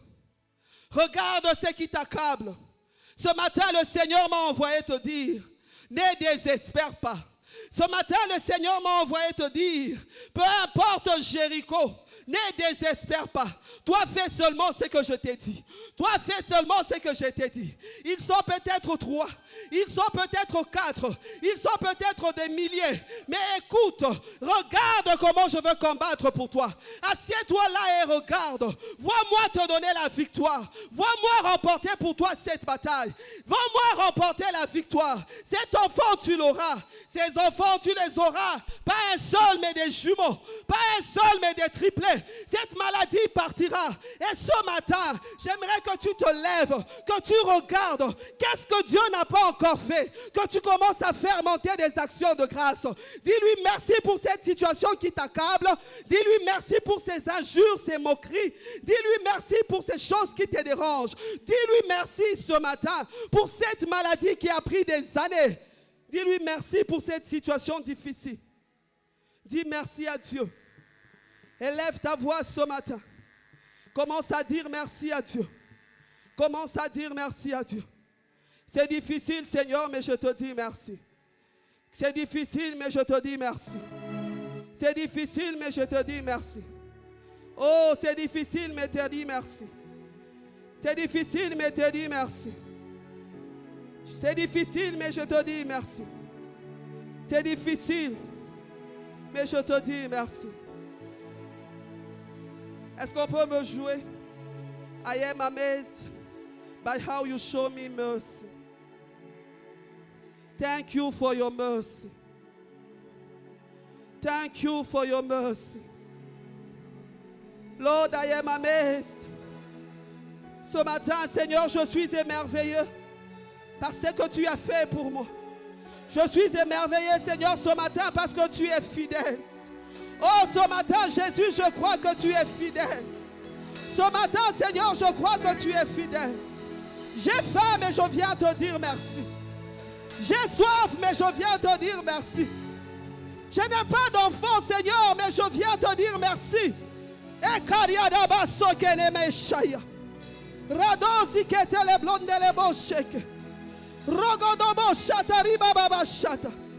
Seigneur, je te dis merci. Merci Jésus. Merci Jésus. Merci pour cette adversité. Merci Jésus pour cet échec. Merci Jésus pour cet échec. Merci Jésus pour cette adversité.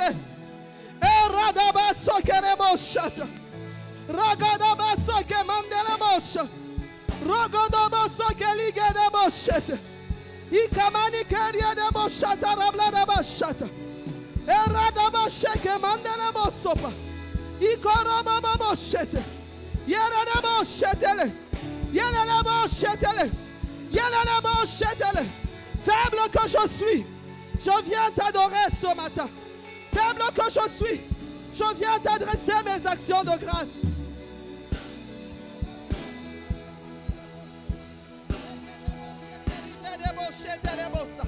Dis merci à Dieu ce matin.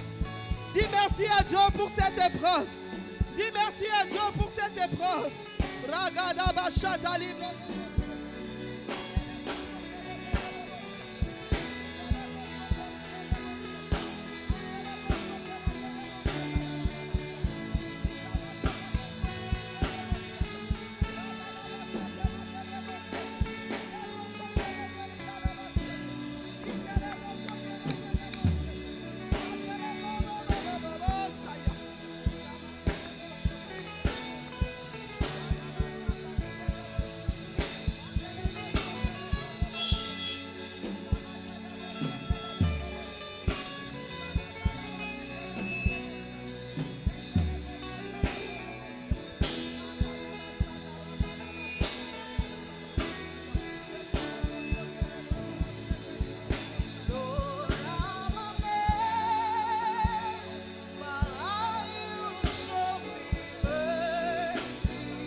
Seigneur, merci. Merci ce matin, Père. Merci pour ces défis. Merci pour ces échecs. Merci pour ces... Oh, Rabashaka. Merci, Seigneur, pour cette situation dans laquelle je suis. Elle est humiliante. Elle est humiliante. Mais je viens, Père, te dire merci. Parce que je sais que tu es fidèle. Parce que je sais que tu es fidèle. Oh Dieu, quand je regarde ma situation, il n'y a rien de beau. Il n'y a rien de réjouissant. Il n'y a rien de réjouissant. Mais je viens transcender mon amertume. Je viens transcender ma tristesse. Et je viens te dire merci Jésus. Merci Jésus. Merci Jésus. Merci Jésus. Merci Jésus. Merci Jésus. Merci Jésus. Merci Jésus.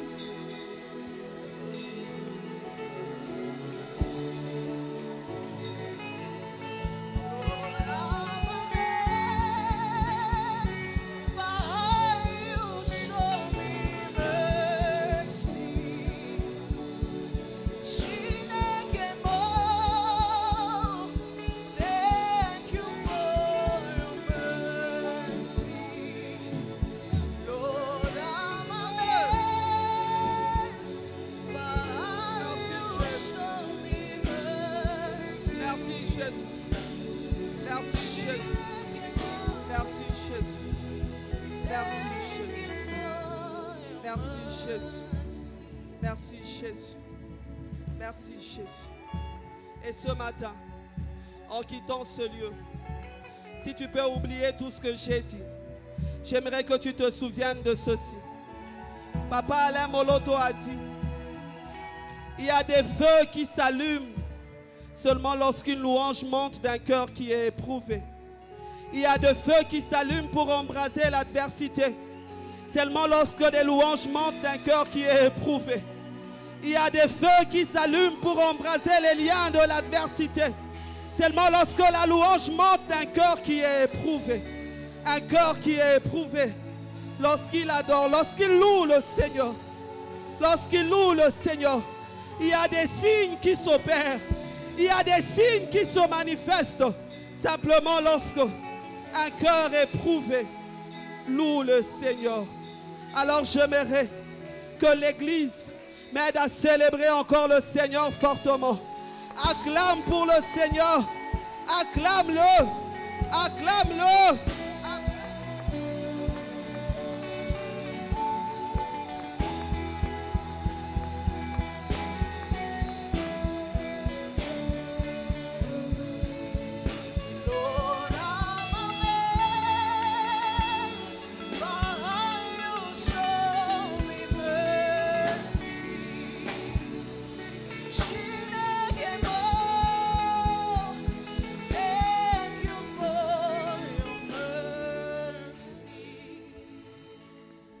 Alléluia. Que le Seigneur nous bénisse abondamment. Est-ce que quelqu'un qui a été béni ce matin peut encore acclamer pour la gloire de notre Seigneur?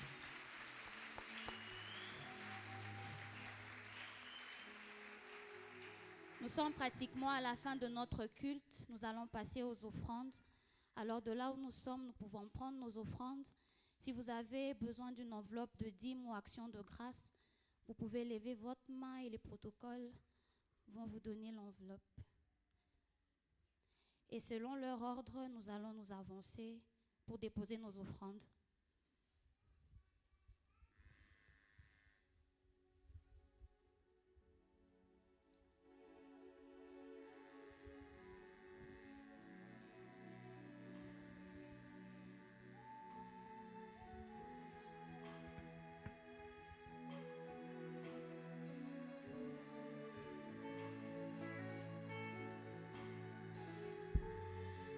It's all because of you.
passer aux annonces.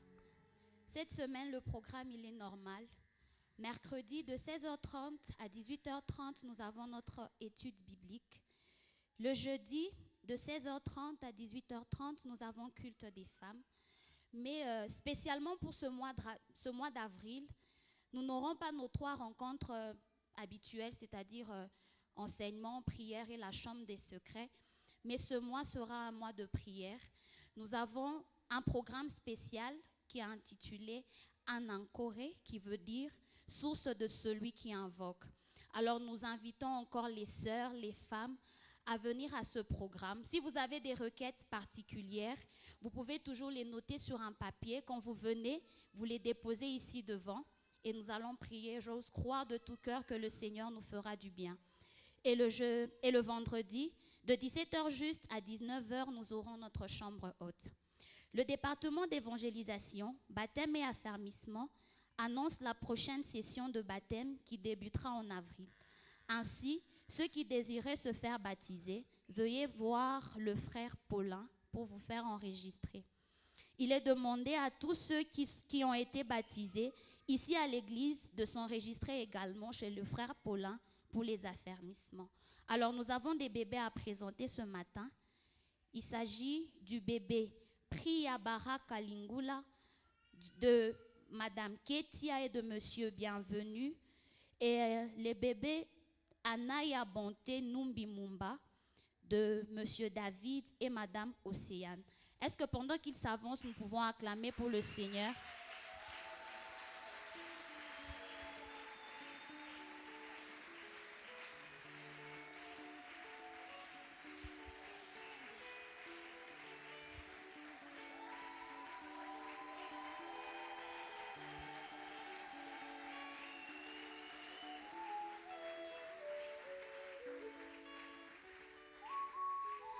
Alors ici chez nous, nous ne baptisons pas les bébés, mais comme Jésus, nous les présentons au Seigneur. Alors de là où nous sommes, est-ce que nous pouvons étendre nos mains vers eux pour les recommander à la grâce du Seigneur et recommander aussi leurs parents? Prions.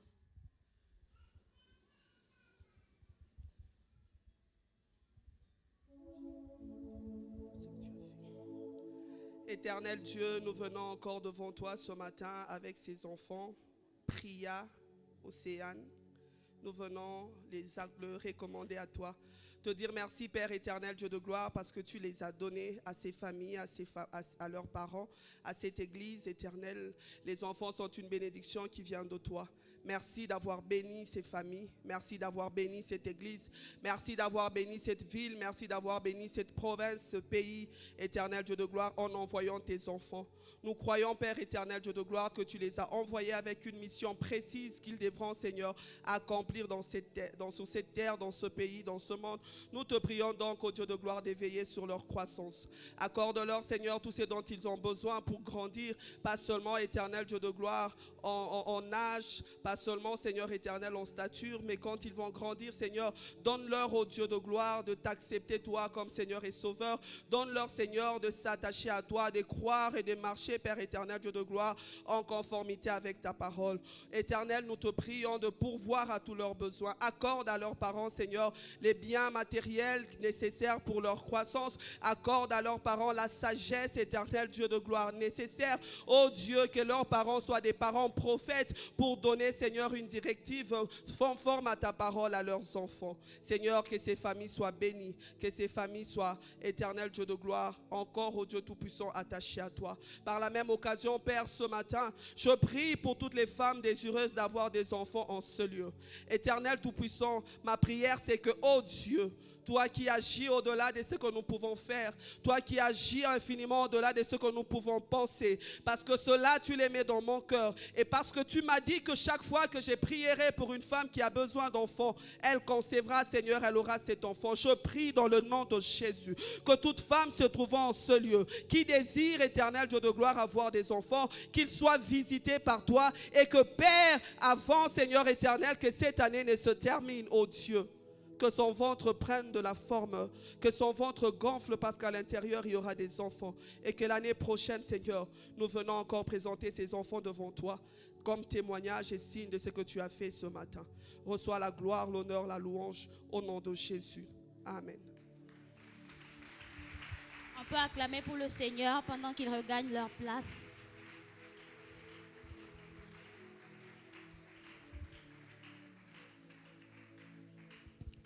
Alors, nous tenons encore à rappeler que le pasteur ne reçoit pas dimanche après culte, ni un autre jour de la semaine, à part mardi et jeudi. Mais exclusivement pour cette semaine, il ne recevra que le jeudi. Alors, pour les personnes qui voudraient bien être reçues, prière de s'enregistrer chez la sœur Myriam ou chez la sœur Gogo que je suis. Et avant de recevoir les nouveaux venus, j'aimerais présenter quelque chose. Nous, c'est le département des femmes de la Maison d'adoration pour les nations extension de Kolwezi. Nous avons commencé à œuvrer depuis le mois de juillet 2024 et nous avons des objectifs. Nous poursuivons des objectifs qui sont faire des femmes des véritables disciples de Christ en les amenant à faire de Dieu leur priorité en approfondissant leur relation avec lui. Faire ressortir les valeurs et le potentiel enfoui en elles en mettant tous ces dons reçus au service de l'Église et de la société. Rendre la femme source d'influence en trouvant son équilibre entre le service au temple et son environnement. Renforcer les liens et la communion fraternelle entre sœurs. Alors, comme vous l'avez pu le remarquer, ce dimanche était un dimanche spécial où il n'y a que les femmes qui ont travaillé. Et le département a un comité que je vais d'ailleurs inviter à me rejoindre ici devant.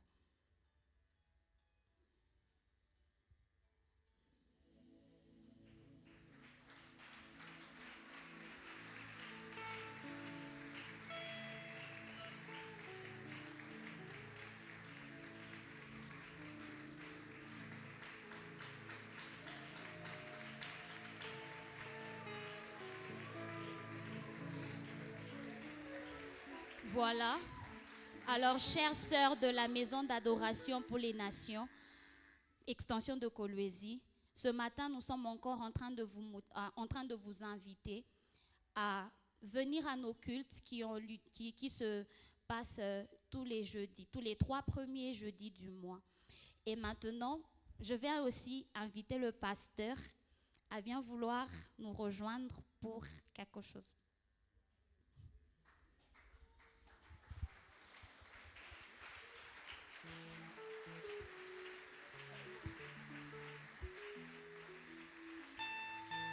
Merci. Vous pouvez. Merci beaucoup.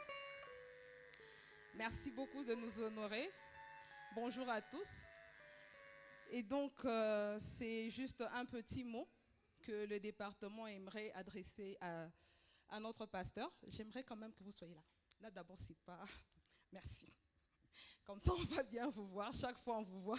Non, s'il vous plaît, juste là. Merci beaucoup. Donc, aujourd'hui, je me permets de faire ce que lui, il a l'habitude de faire quand il a le micro. Donc, voilà.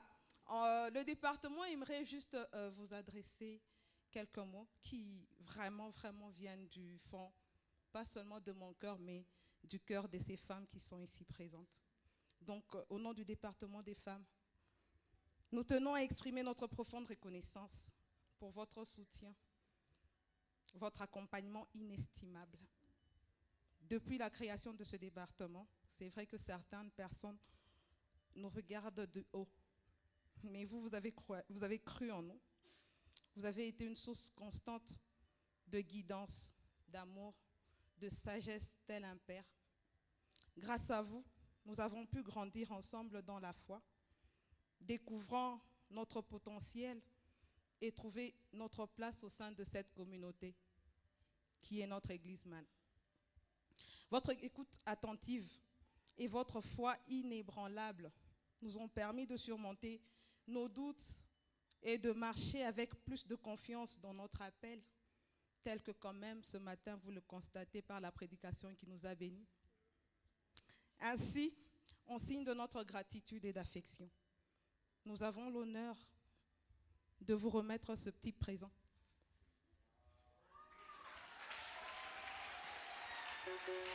En signe de notre témoignage,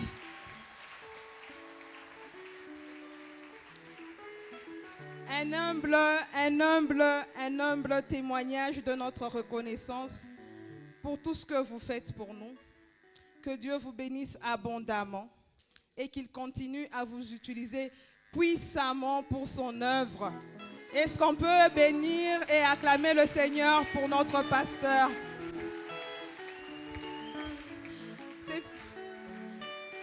Merci. Est-ce qu'on peut l'aider? On peut vous aider à ouvrir? On peut vous débarrasser de ça. Merci. Et donc voilà. Merci. Et nous accompagnons ça avec notre carte. Merci beaucoup. On ne vous donne pas la parole, malheureusement.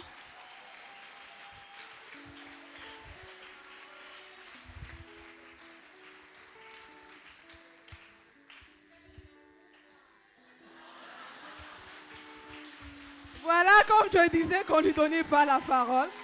Donc, merci beaucoup, merci. Est-ce qu'on peut regagner nos places?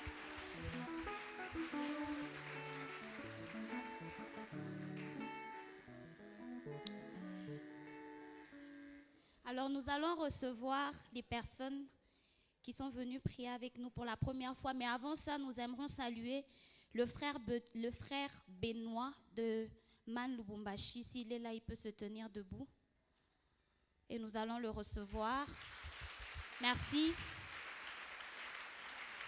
Alors, si vous aussi, c'est votre première fois d'être là un dimanche, vous pouvez aussi vous tenir debout. Nous allons vous saluer à la manière de chez nous. N'ayez pas honte, veuillez vous tenir debout. Merci, merci, merci, merci.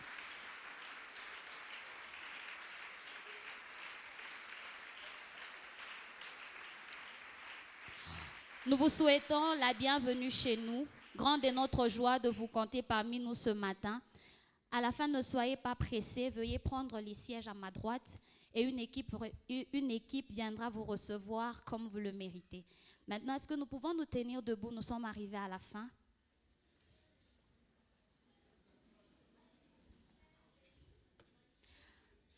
Oh, pardon. À ceux qui sont venus pour la première fois, nous vous disons bienvenue. Merci. De là où nous sommes, nous allons incliner nos têtes en prière. D'ici mardi, nous allons commencer le mois d'avril. Et j'aimerais que nous puissions recommander ce mois à la grâce de notre Seigneur. Nous allons recommander la semaine, nous allons recommander les ménages, les emplois, tout ce qui est lié à nos vies d'une manière ou d'une autre. Nous allons demander au Seigneur d'être avec nous. Nous allons lui demander d'étendre sa bonne main, que ses grâces, que ses faveurs puissent être notre partage. Est-ce que nous pouvons prier et recommander le mois d'avril ainsi que cette nouvelle semaine entre les mains de Dieu?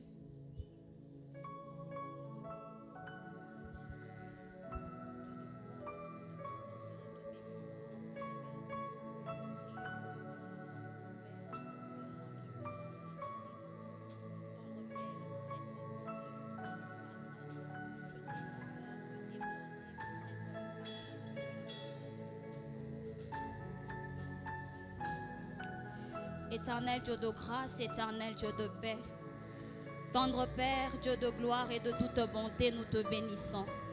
Seigneur, nous te disons merci pour ce matin. Merci de nous rappeler encore, ô Dieu, qu'en tout temps, qu'en toutes circonstances, que nous puissions déverser nos cœurs devant toi par la louange. Seigneur, nous voici à la fin de notre culte, nous voici à la fin. Nous prions au Père et recommandons cette nouvelle semaine entre tes mains. Il y a un nouveau mois qui s'annonce, Seigneur, et nous venons aussi les recommander entre tes mains. Nous te prions, tendre Père, et te demandons d'être avec chacun de nous. Veille sur la vie de mon frère, veille sur la vie de ma sœur. Que tes grâces, ô Dieu, que tes faveurs accompagnent mon frère, accompagnent ma sœur. Bénis chaque jour, ô Dieu, de ce mois. Bénis notre semaine. Bénis lundi, bénis mardi, bénis mercredi, bénis jeudi, bénis vendredi, bénis samedi et dimanche, Seigneur. Donne-nous encore de revenir en ce lieu afin de te rendre le culte qui t'est dû, afin de te rendre le culte que tu mérites. Seigneur, nous voulons nous séparer. Laisse que ta bonne main accompagne chacun de nous. Que tes grâces, Seigneur, que tes faveurs soient notre partage. À toi seul, nous rendons toute la gloire, l'honneur, la majesté dans les siècles des siècles. Au nom de Jésus. Amen. Que le Seigneur nous bénisse. Il y a un petit... Ne soyez pas pressés de partir. Il y a un cocktail à partager pour clôturer le mois de la femme en beauté. Allons dans la paix du Seigneur. Que le Seigneur nous bénisse abondamment.